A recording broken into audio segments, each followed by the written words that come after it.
For example, in 1826, sailors from several ships rioted because of a new law banning prostitution.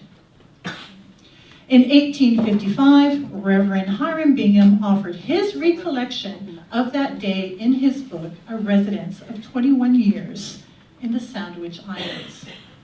Oahu Governor Boki offered a few words on the topic in an 1828 letter, and E.E. wrote his testimony in 1829, which was that letter that you saw briefly. The accounts by Bingham and E.E. were quite similar, but because of the details peculiar to each, together they offer a more complete narrative. Boki merely testifies that the sea captains were angry and that they blamed Bingham for the prohibition on prostitution and threatened to tear down Bingham's house. I want to ad-lib here on some things.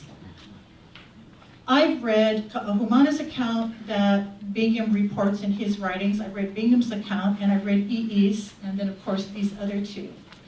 And what I sensed that was coming through in Kalaimoku's letter, Kalaimoku, was that the sea captains were adamant that the missionaries were to blame for imposing Christian Ten Commandment-based laws.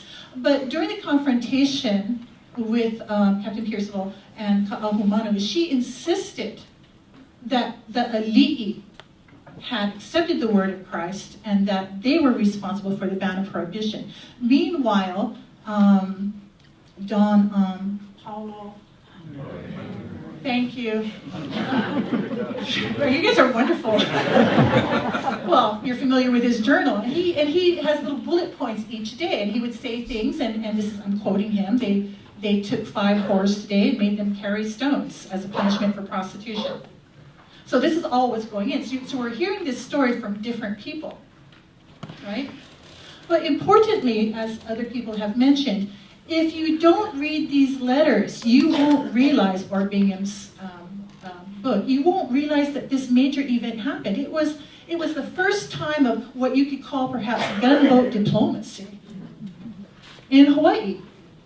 It was from that moment on, beginning with this riot, it was basically non-stop of one political or diplomatic crisis after another, to the point where in the 1950s, R.C. Wiley, the Minister of Foreign Affairs for the Hawaiian Kingdom, said that he likened that time, the 1840s, he likened that time to the winter, listen to this, the winter of consular discontent with the Hawaiian Kingdom and with the court system.